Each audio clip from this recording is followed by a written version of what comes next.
What's up, Guardians? I'm Profane, and thank you as always for checking out the video.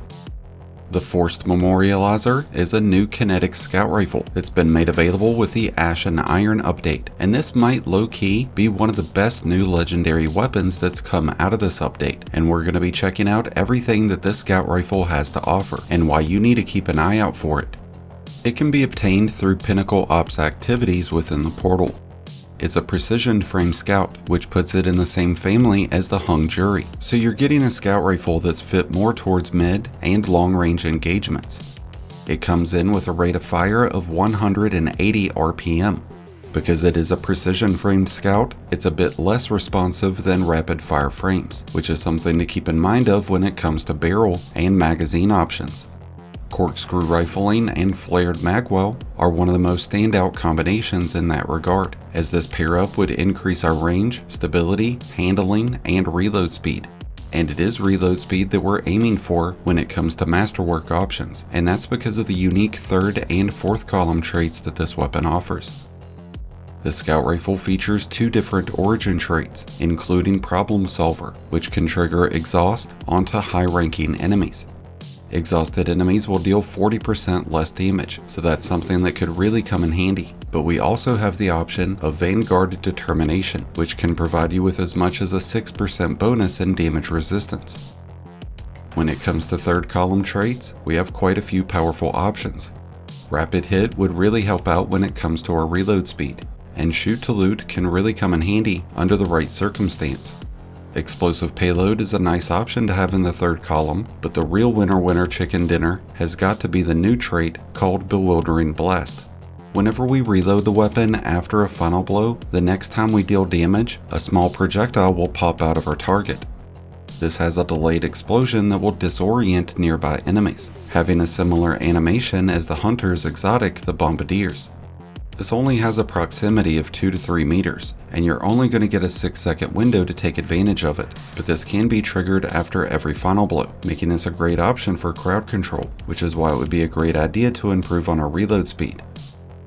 In our fourth column, we have another new trait called Ancillary Ordnance.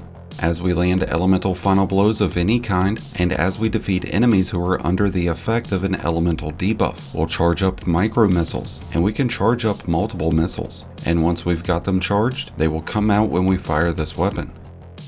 Now this is a tremendous benefit when you look at this weapon's crowd control capabilities, but because it has to be built up over time, and because you have to rely on other weapons and other abilities, I don't really think that this is the ideal trait for the Forced Memorializer, which brings me to Kinetic Tremors. This creates concussive explosions as you land consecutive shots onto enemies, which lets us deal out a lot of extra damage without having to get final blows beforehand. This is less effective when those enemies are rank and file, but if you're going up against anything that's yellow bar or stronger, then you'll have no problems getting this to activate, giving us a great source of extra damage. Kinetic Tremors will create a lot of synergy with our third column trait, as final blows from the tremors themselves will be able to trigger Bewildering Burst. The extra damage from Kinetic Tremors makes it easier to bring bigger enemies down, which will make this a great duo to have in tougher activities. Under any other circumstance, I would recommend using a backup mag as our choice in weapon mods, but since we do have Temporal Blast available, I would recommend putting this on.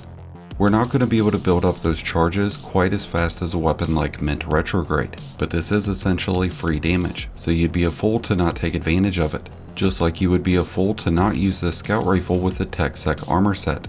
With a 2-piece bonus, you'll get a 200% increase to kinetic weapon damage whenever used against any type of shield.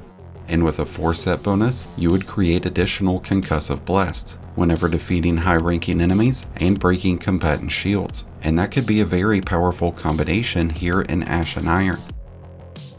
Like I said at the top of the video, this is a massively underrated weapon, and it's completely free, and it'll make a great addition to your loadouts right now.